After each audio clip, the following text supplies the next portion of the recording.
اس نے بے اختیار خود کو جھڑکا، مگر اس کا تجسس ختم نہیں ہوا۔ واقعی میں نے یہاں آنے کے بعد یہ جاننے کی کوشش کیوں نہیں کی کہ ہاشم مبین اب تک اس تک پہنچے یا نہیں؟ اسے حیرانی ہو رہی تھی۔ میرا نام وینس ایڈورڈ ہے، وہ لڑکی اس کی طرف ہاتھ بڑھاتے ہوئے بولی تھی۔ وہ اس وقت لائبریری کی بک شیلف سے ایک کتاب نکال رہا تھا جب وہ اس کے قریب آئی تھی۔ سالار سکندر، اس نے وینس سے ہاتھ ملاتے ہوئے اپنا تعارف کروایا۔ میں جانتی ہوں تمہیں تعارف کی ضرورت نہیں ہے، وینس نے بڑی گرم جوشی سے کہا۔ سالار نے اسے یہ نہیں کہا کہ اسے بھی تعارف کی ضرورت نہیں تھی۔ وہ اپنی کلاس کے 50 لوگوں کو ان کے نام سے جانتا اور پہچانتا تھا۔ نہ صرف یہ بلکہ وہ بریف بایو ڈیٹا بھی بغیر اٹکے کسی غلطی کے بتا سکتا تھا۔ جیسے وہ اس وقت وینس کو یہ بتا کر حیران کر سکتا تھا کہ وہ نیو جرسی سے آئی تھی، وہاں وہ 1 سال ہیورچ کمپنی میں کام کرتی رہی تھی، اس کے پاس مارکیٹنگ میں ایک ڈگری تھی اور اب وہ دوسری ڈگری کے لیے وہاں آئی تھی۔ وہ اس سے کم از کم 6-7 سال بڑی تھی۔ اگرچہ اپنے قد و قامت سے سالار اس سے بہت بڑا لگتا تھا، مگر وہ جانتا تھا کہ وہ اس وقت اپنے بیچ میں سب سے کم عمر تھا۔ اپنے بیچ میں صرف وہی تھا جو کسی قسم کی جاب کے بغیر سیدھا MBA کے لیے آیا تھا۔ باقی سب کے پاس کہیں نہ کہیں کچھ سال کام کرنے کا تجربہ تھا، مگر اس وقت وینس کو یہ سب کچھ بتانا اسے خوش فہمی کا شکار کرنے کے مترادف تھا۔ اگر میں آپ کو کافی کی دعوت دوں تو، وینس نے اپنا تعارف کروانے کے بعد کہا، تو میں اسے قبول کر لوں گا۔ وہ اس کی بات پر ہنسی۔ تو پھر چلتے ہیں، کافی پیتے ہیں۔ سالار نے کندھے اچکائے، کتاب کو دوبارہ شیلف میں رکھ دیا۔ کیفیٹیریا میں بیٹھ کر وہ دونوں تقریباً آدھا گھنٹے تک ایک دوسرے کے ساتھ باتیں کرتے رہے۔ یہ وینس کے ساتھ اس کی شناسائی کا آغاز تھا۔ سالار کے لیے کسی لڑکی کے ساتھ تعلقات بڑھانا کوئی مشکل کام نہیں تھا، وہ یہ کام بہت آسانی سے کر لیا کرتا تھا۔ اس بار مزید آسانی یہ تھی کہ پہل وینس کی طرف سے ہوئی تھی۔ 3-4 ملاقاتوں کے بعد اس نے ایک رات وینس کو اپنے فلیٹ پر رات گزارنے کے لیے انوائٹ کر لیا تھا، اور وینس نے کسی تعامل کے بغیر اس کی دعوت قبول کر لی۔ وہ دونوں یونیورسٹی کے بعد اکٹھے بہت سی جگہوں پر پھرتے رہے۔ سالار کے فلیٹ پر ان کی واپسی لیٹ نائٹ ہوئی تھی۔ وہ کچن میں اپنے اور اس کے لیے گلاس تیار کرنے لگا، جبکہ وینس بے تکلفی سے ادھر ادھر پھرتے ہوئے اس کے اپارٹمنٹ کا جائزہ لے رہی تھی۔ پھر وہ اس کے قریب آ کر کاؤنٹر کے سامنے کھڑی ہو گئی۔ بہت اچھا اپارٹمنٹ ہے تمہارا، میں سوچ رہی تھی کہ تم اکیلے رہتے ہو تو اپارٹمنٹ کا حلیہ خاصا خراب ہوگا، مگر تم نے تو ہر چیز بڑے سلیقے سے رکھی ہوئی ہے۔ تم ایسے ہی رہتے ہو یا یہ اہتمام خاص میرے لیے کیا گیا ہے؟ سالار نے ایک گلاس اس کے آگے رکھ دیا۔ میں ایسے ہی رہتا ہوں، قرینے اور طریقے سے۔ اس نے ایک گھونٹ بھرا اور گلاس دوبارہ کاؤنٹر پر رکھتے ہوئے وہ وینس کے قریب چلا آیا۔ اس نے اس کے دونوں کندھوں پر ہاتھ رکھ دیے۔ وینس مسکرا دی۔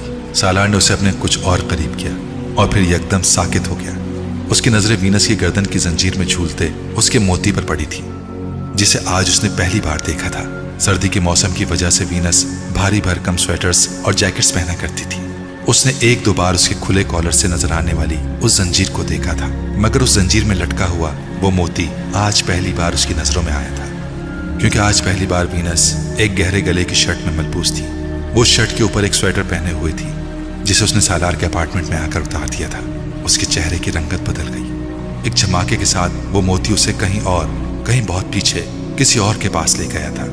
مسح کرتے ہاتھ اور انگلیاں، ہاتھ اور کلائی سے کوہنی تک کا سفر کرتی انگلیاں، آنکھوں سے پیشانی سے سفید چادر کے نیچے سیاہ بالوں پر پھسلتے ہوئے ہاتھ۔ امامہ کی گردن کے گرد موجود زنجیر تنگ تھی، اس میں لٹکنے والا موتی اس کی ہنسلی کی ہڈی کے بالکل ساتھ جھولتا تھا۔ زنجیر تھوڑی سی بھی لمبی ہوتی تو وہ اسے دیکھ نہ پاتا۔ اس رات وہ بہت تنگ گلے کی شرٹ اور سویٹر میں ملبوس تھی۔ اس موتی کو دیکھتے ہوئے وہ کچھ دیر کے لیے مفلوج ہو گیا۔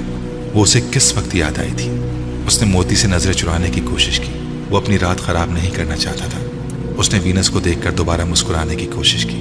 وہ اسے کہہ رہی تھی، مجھے تمہاری آنکھیں بہت خوبصورت لگتی ہیں، مجھے تمہاری آنکھوں سے گھن آتی ہے۔ کسی آواز نے اسے ایک چابک مارا تھا اور اس کے چہرے کی مسکراہٹ یکدم غائب ہو گئی۔ وینس کے وجود سے اپنے بازو ہٹاتے ہوئے وہ چند قدم پیچھے مڑا اور کاؤنٹر پر پڑا ہوا گلاس اٹھا لیا۔ وینس ہکا بکا اسے دیکھ رہی تھی۔ کیا ہوا؟ وہ چند قدم آگے بڑھائی، اس کے کندھے پر ہاتھ رکھتے ہوئے کچھ تشویش سے پوچھا۔ سالار نے کچھ کہے بغیر ایک ہی سانس میں خالی کیا۔ وینس اس کے جواب نہ دینے پر اب کچھ الجھے ہوئے انداز میں اسے دیکھ رہی تھی۔ وینس میں اس کی دلچسپی ختم ہونے میں صرف چند منٹ لگے تھے۔ وہ نہیں جانتا اسے کیوں اس کے وجود سے الجھن ہونے لگی تھی۔ وہ پچھلے 2 گھنٹے ایک نائٹ کلب میں اس کے ساتھ ڈانس کرتا رہا تھا۔ وہ اس کے ساتھ بے حد خوش تھا۔ اب چند منٹوں میں سالار نے اپنے کندھے جھٹکے اور سنک کی طرف چلا گیا۔ وہ اپنا گلاس دھونے لگا۔ وینس دوسرا گلاس لے کر اس کے پاس چلی آئی۔